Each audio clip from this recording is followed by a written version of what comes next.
सलाम नमस्ते सत श्री अकाल, मैं हूं रजा और आप देख रहे हैं रजाग्राफी की national prime time report. Modi ji के जितने भी झूठ हैं प्रकृति ने सब पर पानी फेर दिया है। पिछले 10-15 सालों से जितने झूठ बोले कि हमने विकास किया है, हमने ये किया है, वो किया है, ना खाऊंगा ना खाने दूंगा, दोस्तों झूठ सामने आ गया है। जरा सी बारिश क्या हुई, मोदी जी का जो विकास था वो बह गया है। भारत की राजधानी दिल्ली से शुरू करें, दिल्ली में जो 700 करोड़ की ज्यादा की लागत से जो टनल बना, अंडरग्राउंड जो रोड बना, उस प्रगति मैदान टनल का उद्घाटन मोदी जी ने बड़े जोर शोर से किया था। मोदी जी ने खूब फुटेज खाई थी और गोदी मीडिया के तमाम चैनलों ने जमकर मोदी जी का इसमें रोल दिखाया था और खूब इस वीडियो को चलाया था। पूरे अंधभक्तों ने तालियां और थालियां पीटी थी कि वाह मोदी जी वाह, क्या जबरदस्त। ऐसा लग रहा था कि मोदी जी ने खुद अपने हाथों से बनाया है। लेकिन जहां पहली बारिश पड़ी उस पूरे टनल में, भारत की राजधानी दिल्ली के उस टनल में गजब का पानी भर गया। मजेदार बात ये देख लीजिए, पानी जो भरा सो भरा। अब जो कंपनी बनाई है इस टनल को और जो दूसरे ऑर्गेनाइजेशंस हैं, उन्होंने साफ तौर से कहा है कि इस टनल को रिपेयर तक नहीं किया जा सकता, क्योंकि ये बना इस तरह से है और 700 करोड़ की लागत से बना है। रिपेयर करें तो कैसे करें? पानी गया तो गया, और टनल कोई छोटा मोटा भी नहीं है कि आसानी से पानी अगर भर जाए तो उसको आसानी से आप निकाल लें। तो दोस्तों, मैं ये मानता हूं कि प्रकृति ने एक बार फिर से हमारे हिंदू भाइयों को दिखाने की कोशिश की है कि देखो, विकास के नाम पर सिर्फ विनाश किया गया है। सिर्फ यही नहीं, कई सारे भारत के एयरपोर्ट भी ध्वस्त हुए हैं। अब आप देख लीजिए, सन 2023 में मोदी जी ने गुजरात के राजकोट के जिस एयरपोर्ट का उद्घाटन किया था 2023 में, वो राजकोट एयरपोर्ट के नए टर्मिनल भवन पूरी तरह से उसका एक छत बिखर कर गिर गया है। दिल्ली के बाद गुजरात के राजकोट में बड़ा हादसा हो गया है। एयरपोर्ट की कैनोपी टूट गई है और ये एयरपोर्ट 1400 करोड़ से ज्यादा की लागत से बना था और इसका भी उद्घाटन मोदी जी ने धूमधाम से किया था। उधर हरिद्वार में भी ये मोदी का विकास देख लीजिए, ऐसी जबरदस्त बाढ़ की पूरा इलाका, पूरा हरिद्वार गंगा बन गया और गाड़ियां तक गंगा नदी में बह गई। उधर हमारे भारत के ही राजस्थान के थाना गाजी के इलाके का ये स्कूल देख लीजिए, मूसलाधार जरा सी एक दिन बारिश क्या हो गई कि स्कूल के अंदर घुटने तक पानी भर गया। ये बीजेपी का आप विकास मॉडल देख रहे हैं। अब दिल्ली के एयरपोर्ट का ये हाल देख लीजिए, जो पूरी तरह से जरा सी बारिश में ध्वस्त हो गया। बीजेपी ने सफाई दी कि मोदी जी ने टर्मिनल 1 का उद्घाटन किया था जो नहीं टूटा। ये तो कांग्रेस के समय का बना हुआ है। सवाल यह है कि 10 साल मोदी जी ने राज किया तो मेंटेनेंस के नाम पर उन्होंने बाबा जी का ठुल्लू किया।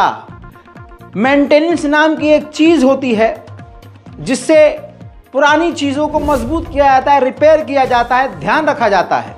ये कौन सी बात हुई कि नहीं, अगर कांग्रेस ने बनाया था तो बेड़ा गर्क होने दो और लोगों को मरने दो। ये मानसिकता बीजेपी की है। अरे भाई, सब कुछ छोड़ो, राम मंदिर को आप देखिए, करोड़ों खरबों रुपये से वो मंदिर बनाया गया, दुनिया भर से चंदा लिया गया, उसी का नाम लेकर राम मंदिर खेल खेल कर मोदी जी फिर से चुने गए, बड़े मुश्किल से जीते। अब आप देख लीजिए कि राम मंदिर के साथ भी घोटाला किया गया, तभी तो वो इस तरह से नहीं बन पाई कि एक बारिश झेल पाए। पानी टपक रहा है, पानी भर रहा है, कल के रिपोर्ट में आपको दिखा चुका हूं। अब यहां पर एक बात याद आई कि जिस जगह राम मंदिर बनाया गया, उसी जगह जहां हमारी सैकड़ों साल, हजारों साल पुरानी बाबरी मस्जिद थी कभी एक बूंद पानी नहीं टपका। जर्जर इमारत दिखने वाली वो बाबरी, जिसमें कभी पानी नहीं भरा। अब आपको बहुत ज्यादा मिर्चा लग गया होगा भक्तों, लेकिन सुधीर चौधरी के तेवर भी बदल गए हैं। अब सुधीर चौधरी मोहम्मद सुहेल चौधरी की तरफ घर वापसी कर रहा है। ये मेरे दोस्तों, मुगलों की तारीफ आखिरकार दुश्मन को भी करनी पड़ रही है। सुन लीजिए।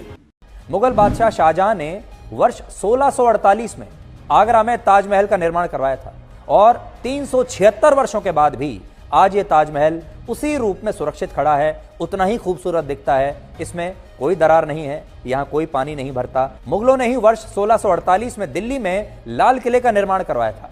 यह लाल किला भी आज 376 वर्षों के बाद उसी रूप में पूरी तरह से सुरक्षित खड़ा हुआ है। अब आइए इस्लामोफोबिया पर बात कर लेते हैं। जबलपुर मध्य प्रदेश में हिंदू संगठनों ने माइक में दिन दहाड़े प्रशासन के सामने रोड घेरकर मुसलमानों को काटने, मारने और इलाका खाली करने की धमकी दी है और कहा है कि इलाके से निकल जाओ। गौ हत्या का बहाना बनाकर, गौ हत्या का नाम उठाकर गौ हत्या की आड़ में मुसलमानों को काटने और मुसलमानों को इलाका खाली करने की खुलेआम धमकी दी जा रही है। और एक बार फिर से हमेशा की तरह मोदी सरकार और प्रशासन खामोश है। ये न्याय नहीं कर रहे हैं, लेकिन ऊपर वाला इंशाअल्लाह न्याय जरूर करेगा। देर है ऊपर वाले के यहाँ, अंधेर बिल्कुल नहीं है। हजरत मोहतरम, इस वीडियो को सुनिए, समझिए और शेयर कीजिए। कहा कि आप जिस भाषा में समझोगे उस भाषा में जवाब देना हमें भी आता है। बजरंग दल के इस मंच के माध्यम से मैं कहना चाहता हूं कि आपने 57 गायों को काट कर यहां फेंका है। यदि बजरंग दल ये करने पे आ गया तो आपको अपनी बस्तियां खाली करनी पड़ जाएगी। आज हर हिंदू इस जगह पे बैठा है। आप जो चैलेंज हमको कर रहे हो, हिंदू ने हमेशा सांप्रदायिक दंगों को रोकने का काम किया है। इस सनातन समाज में शांति और बेमनस्ता के साथ में बेमनस्ता को दूर किया और शांति का माहौल बनाने का काम किया है। लेकिन आप ये बार बार जो हमको चढ़ाने का काम करते हो, मैं आपको चेतावनी देना चाहता हूं इस मंच के माध्यम से, आज कटंगी के समस्त सकल हिंदू समाज के माध्यम से, कि अगर दोबारा इस प्रकार की पुनरावृत्ति इस कटंगी में हुई तो याद रखिएगा आपके घर हम स्वयं तोड़ने के लिए पहुंच जाएंगे। फिर न प्रशासन की सुनेंगे न शासन की सुनेंगे, बजरंग दल की लाठी लेके हम तुम खुद को छाटेंगे। ये याद रखिएगा, बजरंग दल का हथियार करते तुमको छाटने के लिए काफी है, लेकिन हम नहीं चाहते कि हमारा समाज, हमारी इस जबलपुर की संस्कार धानी माँ रेवा की पावन तट पर किसी प्रकार का टकना पहले, किसी भी प्रकार का सांप्रदायिक हिस्सा हो। लेकिन बार बार ये गौ माता की हत्या करके आप हमको क्या बताना चाहते हो? यदि आपने माई के लाल हो, आपने अपनी माँ का दूध पिया है, तो एक बार सामने आके एक गाय को काट के दिखाओ, तुम्हारे पूरा घर काटने के लिए किस प्रकार से काटा जाता है। हमारे धर्म में लिखा है कि धर्म तुम्हारी रक्षा करेगा, लेकिन धर्म की रक्षा तभी होगी जब आप। मेरे दोस्तों, इसी तरह से नफरत फैला फैलाकर इस्लामोफोबिया चरम सीमा पर पहुंच चुका है। मुसलमानों पर झूठा इल्जाम लगाकर सभी मुसलमानों को काटने, मिटाने की बात की जा रही है और प्रशासन गूंगा बना हुआ है, अंधा बना हुआ है और हाथ पीछे बांधे हुआ है। अभी भारत की राजधानी दिल्ली में एक हिंदू उग्रवादी के द्वारा जहर फैलाने वाले अपशब्द कहे गए और सीधा सीधा 2 लाख मुसलमानों का कत्ल करने की बात की गई। ये है वो वीडियो। मैंने कमिश्नर साहब को भी फोन कर दिया। अगर यही घटना किसी हिंदू ने किसी मस्जिद में कर दी होती कि कोई सुअर काट के वहां डाल दिया होता, अब तक दंगे हो जाते। हिंदू मेरा सहनशील अभी तक सेंसिटिव मसला है। सर मैं कह रहा हूँ, सिर्फ मैं डीसीपी साहब, वैसे 48 घंटे हैं, 48 घंटे में आपको जो करना कर दो। नहीं तो वैसे 48 घंटे बाद यहाँ पे 1.5 लाख मुसलमान है या 2 लाख मुसलमान है, सारे काट दूंगा मैं। 48 घंटा 1 मिनट के बाद एक एक हाथ में तलवार दे दूंगा और सारे काट दूंगा सारे यहाँ पर मैं। आ गया होगा आपको याद कौन है ये शख्स। मेरे दोस्तों, सोशल मीडिया पर जमकर जब इसकी आलोचना हुई, ये वीडियो तेजी से वायरल हुई और इसने अपना काम तो कर दिया, सीधे साधे हिंदुओं को भड़का दिया, उनके अंदर जहरीला जोश डाल दिया। लेकिन जब गिरफ्तारी और एक्शन का डर लगा तो फौरन सावरकर का रूप अपनाते हुए माफी मांगकर खुद किनारे हो गया। देख लीजिए। जय श्री राम। मेरे दिल्ली के परिवारजनों, 21 तारीख को जैसा कि आप सबको मालूम है कि संगम विहार में मेरी गौ माता का सर काट के किसी ने मंदिर के पास रख दिया था।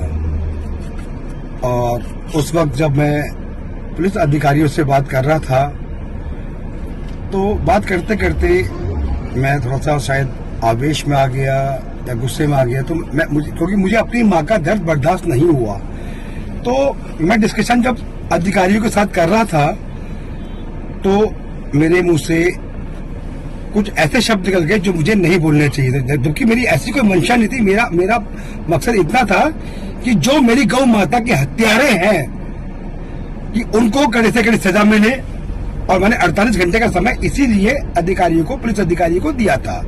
लेकिन मेरे मुंह से कुछ अप्रिय शब्द निकल गए, जिसके लिए मैं क्षमा चाहता हूं। और मेरी ऐसी कोई मंशा नहीं थी कि किसी भी समाज को या किसी भी व्यक्ति विशेष को मेरी तरफ से ठेस पहुंची हो, तो मैं उसके क्षमा चाहता हूं। मैं पूरे राज्य से, पूरे देश से इसके लिए क्षमा याचना करता हूं। धन्यवाद। जय श्री राम। कुछ दिन पहले उधर बरेली में गैंग्स ऑफ वसेपुर की तरह अंधाधुंध गोलीबारी हुई थी। परेशान मत होइए, यहां हिंदू मुस्लिम वाला मामला नहीं है, अंधभक्त वर्सेस बीजेपी का मामला है। खबर यह है, किसी व्यक्ति का, हिंदू ही व्यक्ति का, अंधभक्त का मकान और होटल अवैध बताकर तोड़ा गया, और उसके बाद ऐसे में उसी व्यक्ति ने, जिसका घर तोड़ा गया, जो बीजेपी से था, अंधभक्त था, उसने ही फायरिंग करवाई थी। जिसने गोलियां चलवाई वो शख्स राजीव राणा है, उसी के घर पर बिल्डोजर चला, और वही अंधभक्त है, बीजेपी का कार्यकर्ता है, मतलब सपोर्टर है। अब वो सामने आया और कह रहा है कि भाई साहब, हम पर झूठा इल्ज़ाम लगाया गया, हमारे मकान को तोड़ दिया गया, बिल्डोजर चलाया गया हमारे होटल पर। अब यहाँ पर मरहूम राहत इंदौरी का शेर एक बार फिर से आपके दिमाग में भी आ गया होगा कि लगेगी आग तो आएंगे घर कई जद में, यहाँ पर सिर्फ हमारा मकान थोड़ी है। अब बिल्डोजर बाबा का आपसी रंजिश में भी चलता होगा भाई। अब हिंदुओं के घर पे भी ज़बरदस्त तरीके से बिल्डोजर चल ही रहा है। मैं कुछ भी इसमें किसी के सपोर्ट और किसी के विरोध में नहीं हूँ। मामला क्या है खुद सुन लीजिए। मैं राजीव राणा अपना पक्ष रखने आया हूँ। मेरा मकान बेवजह तोड़ दिया है। मेरा मकान बीडी अप्रूव्ड है, मेरा होटल भी बीडी अप्रूव्ड है, और गलत फहमी मेरा मकान तोड़ दिया इन्होंने। झूठा मुकदमा लेकर तोड़ दिया मेरा मकान। मेरा कोई दोष नहीं है, मेरे किसी परिवार का दोष नहीं है। और जिस प्लॉट को लेकर मुझे गलत ठहराया जा रही है, उसके मैं ये सारे पेपर लेकर आया हूँ। ये सारे पेपर हैं, ओरिजिनल डॉक्यूमेंट है उसके। ये आप पहले क्यों नहीं आए? क्या वजह थी इतना लेट आए? जब भी हम थाने आना चाहते थे, कोई ना कोई हमें डिस्टर्ब करता था, कहता था हम बहुत, मतलब हमारी को सुनने को तैयार नहीं था। 2-3 बार हम थाने से लौट गए, एक बार हम एसएसपी साहब के यहाँ से लौट गए, और हमने अपना वीडियो भी वायरल किया अपनी बात कहने के लिए। कोई भी हमारी बात सुनने को तैयार नहीं है। आज हमारे पूरे घर को तहस नहस कर दिया, हमारा पूरा परिवार सड़क पे आ गया आज। और ये सच बताएं आपको, ये हम जैसे बीजेपी अंधभक्त की यही सजा होना चाहिए। जो हम थे, जो बीजेपी के अंधभक्त होते हैं, उनकी यही सजा होना चाहिए जो आज हमारे साथ हुआ। इससे आंखें खुलेंगी हमारी, और हमारे अंदर से जो अंधभक्ति निकलेगी। बीजेपी सरकार से हमें कुछ नहीं मिला सिवाय अंधभक्ति की सजा क्या होनी चाहिए, एक अंधभक्त ने खुद बता दिया। हजरात, उधर मुसलमान